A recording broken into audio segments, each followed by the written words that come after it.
45 ng umaga, Mach 3. Iyan ang bilis ng GMLRS rocket na bumagsak sa bubungan ng Lodge Power Plant. Isang malaking pagsabog ang sumira sa pangunahing pinagkukunan ng kuryente ng lungsod. Dahil dito, 40,000 na tao ang nalagay sa isang napakalamig na sitwasyon habang abala ang mga radar ng Russia sa pagdetect sa mga murang decoy drone ng tunay na banta ay diretsyong bumagsak mula sa stratosphere. Ang resulta, isang pasilidad na nagkakahalaga ng bilyon-bilyong dolyar ay isa na lamang tumpok ng umuusok na bakal. Ito ang bagong panahon ng asymmetric warfare. 1:30 ng umaga, 0 degrees Fahrenheit. Ito ang tipo ng lamig na nagpaparupok sa bakal at nagpapatigas sa diesel. Isang Ukrainian HIMARS unit ang lumabas mula sa kakahuyan. Hindi sila nagpunta roon para lamang pumarada. Sa loob ng wala pang 30 segundo, nagpakawala sila ng 6 na GMLRS rocket at mabilis na nawala. Ito ay isang taktikang hit and run, ngunit gumagamit ng malalakas na pampasabog. Sa pagtahimik ng paligid, wala na ang truck at naiwan ang mga puwersang Ruso na walang kalaban sa kakahuyan. Ang 6 na rocket na iyon ay mabilis na umakyat sa himpapawid at bumulusok pababa sa bilis na Mach 3. Ang kanilang target ay ang Lodge Power Plant. Ito ang nagsisilbing life support system para sa buong lungsod. Nagbibigay ito ng ilaw at higit sa lahat ng init. Kung titigil sa pag-ikot ang mga turbine sa ganitong panahon, hindi lang magdidilim ang Belgorod. Ito ay magyelo. Puputok ang mga tubo, bibitak ang mga radiator at mapaparalisa ang lungsod. Ngunit ang pagtama sa isang strategic target na tulad nito ay dapat imposible. Ang border ay puno ng mga Russian S-400 at Pantsir system. Dapat ay kaya nilang pabagsakin ang mga rocket na ito na parang mga langaw. Kaya paano nakalusot ang mga ito? Dahil hindi sa mga rocket nakatingin ang mga Ruso. Masyado silang abala sa panonood sa kanilang mga radar screen na puno ng kalituhan. Sa eksaktong sandaling iyon, mahigit 140 na hindi kilalang bogies ang lumitaw sa kanilang mga radar mula sa lahat ng direksyon. Nagpakawala ang Ukraine ng magkakahalong banta mula sa himpapawid na idinisenyo para guluhin ang air defense network ng Russia. 4:32 ng umaga, ang mga radar screen ng Russian Western Military District ay halos bumigay sa dami ng impormasyon. Ang operator sa loob ng Nebo M radar station ay hindi makapaniwala sa kanyang nakikita, habang ang mga blip sa radar ay dumarami na parang virus. Ang isang target ay naging 10, ang 10 ay naging 50, ang 50 ay naging isang buong puwersa ng pananalakay. Hindi naglunsad ang Ukraine ng isang kumpol na drone. Iyon ay magiging suicide. Ang isang siksik na grupo ay madaling target para sa iisang S-400 battery. Sa halip, nagsagawa ang mga Ukrainian commander ng isang perpektong maniobra na Starfish Split. Mula sa mga launch site, ang grupo ng 140 na signal ay biglang naghiwalay sa 4 na magkakaibang direksyon. Dito nakasalalay ang katalinuhan ng operasyon. Sa pamamagitan ng paghahati ng puwersa, pinilit ng Ukraine ang Russian Air Defense Network na gumawa ng mahihirap na desisyon. Hindi nila kayang depensahan ang lahat, kaya kinailangan nilang hulaan kung ano ang tunay na target. 45 AQ-400 site drone ang biglang lumiko pakaliwa, umakyat sa 8,000 feet at tumungo pahilaga. Ang grupong ito ay hindi patungo sa Belgorod. Ang kanilang direksyon ay tila isang pag-atake sa Moscow o sa mga strategic airfield malapit sa Kursk. Dahil dito napilitan ang Russian command na ilabas ang kanilang mga pangunahing fighter jet. 4:35 ng umaga, 4 na Su-35 flanker jet ang umalis mula sa Voronezh Air Base. Ang kanilang misyon ay harangin ang high altitude threat bago ito makarating sa mga strategic na lugar. Ang radar ng lead pilot ay naglock sa formation. Sa kanyang mga sensor, ang mga ito ay mukhang mga cruise missile. Ngunit nang makalapit siya, para sa visual range, hindi high-tech na armas ang kanyang nakita. Nakita niya ang EQ-400 site. Upang maging malinaw, ito ay gawa sa 2 piraso ng plywood at isang makina ng lawnmower. Ang disenyo nito ay hindi aerodynamic at mas mura pa sa isang segunda manong kotse. Ngunit sa radar ito ay mukhang mapanganib. Ang piloto ng Su-35 ay walang oras para inspeksyonin ang bawat target. Ang utos para magpaputok ay naibigay na. Ginawa niya kung ano ang itinuro sa kanya. Nagpaputok siya.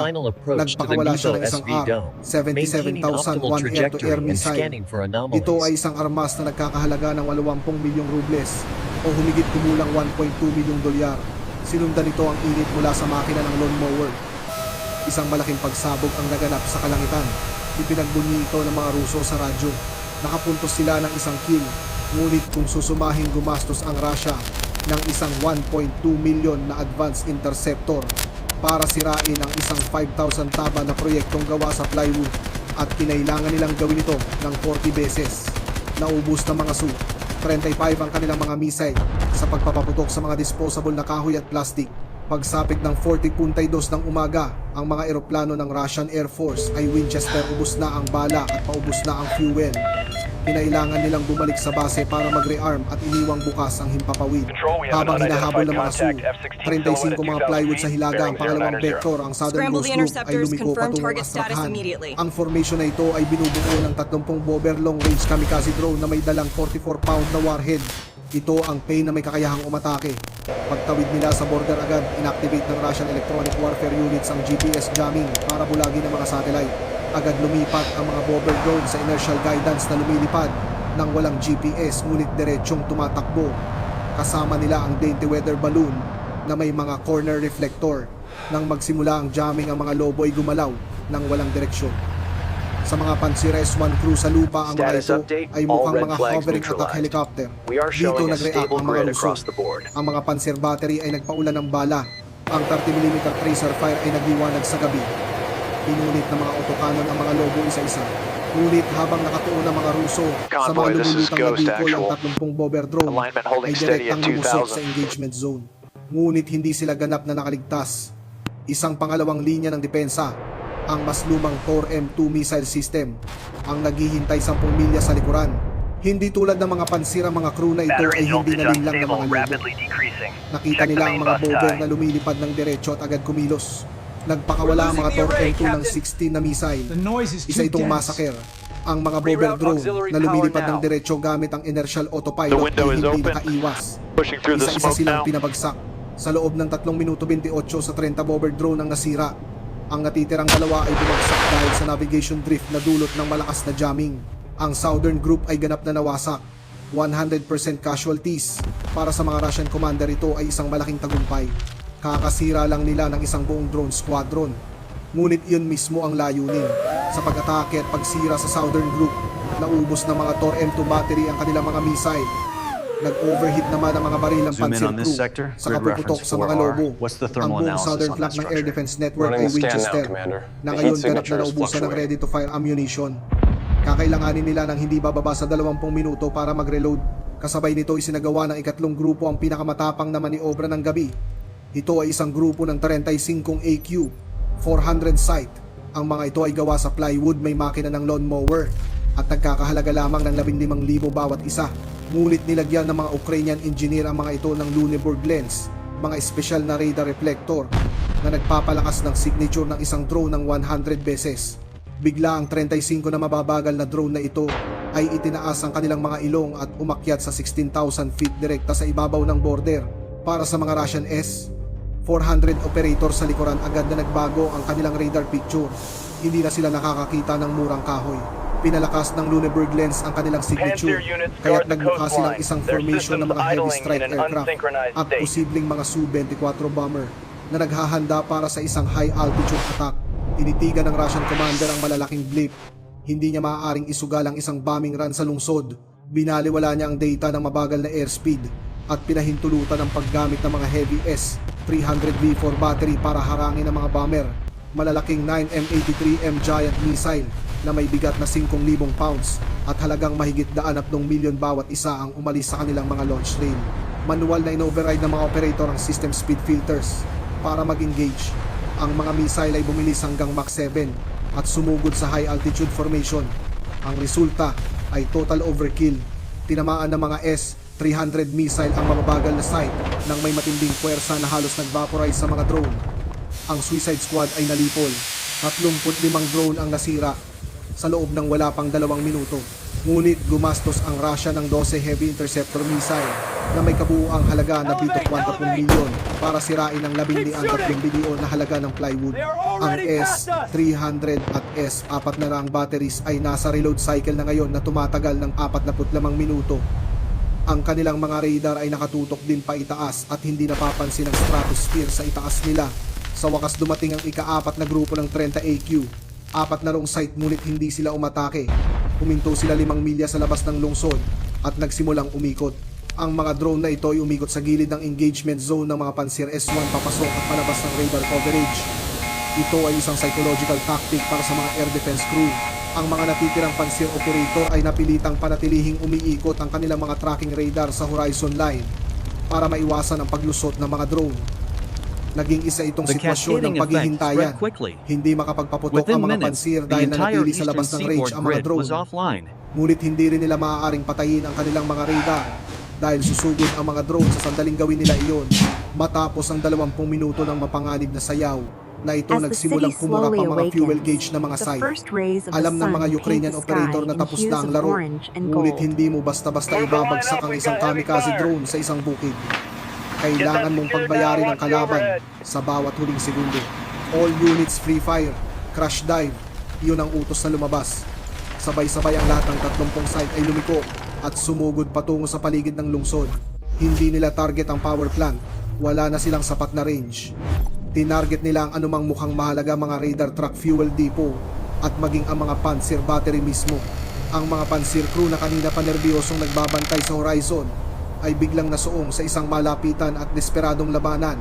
Isang site ang bumagsak sa isang nakaparadang fuel truck malapit sa isang checkpoint. Ang 50-pound warhead ay sumabog at lumikha ng isang malaking fireball. Isa pang drone ang direktang sumugod sa isang panzer battery. Nagpaputok ang crew gamit ang kanilang mga autocannon. Pinunit ng mga bala ang drone sa ere, ngunit ang nag-aapoy na makina nito ay tumama sa radar dish ng pansir. Ang system na iyon ay bulag na ngayon. Isang pangatlong site ang nakatama sa isang transformer substation. Nagkaroon ng mga Wait, they are casualties saying lang we need habang to namatay ang evacuate. kuryente sa lokal na lugar. anyone Sa have huli eyes on the lahat ng bridge? 30 drone ay We're nasira o losing nagamit. containment on Sector 4. Ngunit ang I kaguluhang need backup idinulot teams nila ay now. sakbulan. Ang mga pansin crew ay nagpapaputok sa kahit anong gumagalaw. Ang hangin ay puno ng usok. Ang mga channel ng radyo ay puno ng sigawan. At lahat ng mata ay nakatuon sa mga nasusunog na wreckage sa lupa. Tingnan natin ang sitwasyon ngayon. Sa Hilaga ang mga Sioux, 35 ay lumalapag para mag-refuel. Sa timog ang mga Tor M2 battery ay walang laman. Sa gitna ang mga Heavy S, 200 ay nagre-reload matapos sirain ng mga decoy. Sa paligid, ang mga pansir ay nasira o nakatuon sa lupa bulag sa himpapawid sa itaas. Ang Russian defense grid ay nainat na linlang naubusan at nabulag. Nanalo sila sa bawat individual na labanan. Pinabagsak nila ang mga drone. Naharang The nila ang mga interceptor decoy. costs here are significantly Ipinagdiriwang higher nila than ang isang projected, tactical and the victory strike ngunit natalo expenditures sila don't sa align laban with the para sa inventory airspace. drawdown. We have a Sa major gitna mismo ng discrepancy right kaguluhang here. iyon, direkta sa itaas ng Lodge Power Plant, isang tahimik na koridor ang nabuksan. Ang pagkakataong ito ay eksaktong 45 minuto ang lawak at bumabagsak sa koridor na iyon, hindi nakikita, hindi nagagalaw at lubos na mapanganib ang 6 na American GMLRS rocket. Bumubulusok sila sa bilis na Mach 3 sa 85 degree na anggulo patungo sa isang power plant na ngayon ay ganap na walang depensa. Ang bitag ay gumana na. We're Ang showing 6 na significant data loss GMLRS in the rocket eastern ay pumasok quadrant. na sa kanilang terminal phase. Bumubulusok sila pababa sa 85 degree na anggulo sa bilis na 300 milya kada oras. Sa bilis at anggulong iyon, nasa dead zone sila ng karamihan sa mga radar cone. We're seeing a Masyadong bottleneck mataas at para phase sa low 3 level here. scan, masyadong Yes, mabilis but para sa the manual supplier tracking. delay on Ang the unang rocket ay T4s is tumama the sa bubong primary ng turbine constraint. hull. Ang M31A1 unitary warhead ay hindi sumabog sa impact. Ang fuse ay nakaset sa delay. Ang 200-pound na hardened steel penetrator regulator ay 7, we're bumaon showing sa a dalawang slight variance. talampakan ng reinforced Confirmed. concrete. Adjusting the load Pagkalipas ng 2 segundo sa loob ng main hull, sumabog ang warhead. Ang pagsabog ay lumikha ng isang catastrophic imbalance. Sa loob ng hull na iyon, 4 na malalaking gas turbine ang umiikot sa 10,000 RPM. Nang tamaan ng blast wave ang mga umiikot na rotor, ang physics na ang nagpatuloy. Kahit 1 milimetrong pagyanig sa bilis na iyon ay nakamamatay. Ang mga turbine ay marahas na gumuho mula sa loob. Ang mga high-speed fan blade ay naging parang shrapnel na pumunit sa mga steel housing at sumira sa mga oil line at high-pressure steam pipe. Pagkatapos pumasok ang nagyayelong hangin mula sa butas sa bubong na agad All nagpatigas sa sections, the tumatagas na current grid tubig at status is langis. green across Sa lupa, ang 75%. reaksyon ng We mga are still Ruso showing amber ay in the walang industrial saysay. zone, but Isang stabilization is panzer crew ang expected within the nagpaputok ng hour. missile sa kalangitan, ngunit sumablay ito ng 3 milya. Nagsimulang magpaputok ang mga sundalo ng mga AK-74 at machine gun sa ere. Sinubukan nilang pabagsakin ang isang supersonic na rocket gamit ang mga rifle. Habang nagsasayang sila ng bala, dumating ang natitirang 5 GMLRS rocket. The primary Sinira conduits are ng failing ikalawa in at the eastern ikatlong rocket sector. ang We're control room. rerouting. Wait, Ang look at the ika-4 na fluctuation rocket ay metrics tumama here. sa main The transformer bypass yard isn't sa holding. labas na nagdulot ng malaking sunog. Ang ika-5 at ika-6 na rocket ang nagsilbing insurance policy. Tinamaan nila ang boiler infrastructure. na tinitiyak na kahit maayos ang mga turbine, wala itong singaw na magpapaikot dito. Ang pag-atake ay tumagal lamang ng eksaktong 25 segundo. Sa loob ng wala pang 1 minuto, ang Lutz Power Plant ay mula sa isang kritikal na infrastruktura ay naging isang 22 If we proceed milyon with na scenario siga. A, Ang the strategic kombinasyon ng mga murang consequences are drone outlined here. ang I nagbukas agree. ng The pinto geopolitical at risk ang is HIMARS ang substantial. pumasok We at should sumunod advise sa bahay. caution. Ang mga ilaw ng Belgorod ay kumurap at pagkatapos ay namatay. Huminto ang mga heating pump. Ang temperatura See that sa loob ng connection point? The heat 40,000 na signature is kabahayan ay spiking right nagsimulang there. bumaba Noted. patungo sa pagyelo. Check the Sumikat tension ang on the araw sa adjacent Belgorod line. kinabukasan, ngunit hindi gumising ang lungsod. Lalo lang itong lumamig.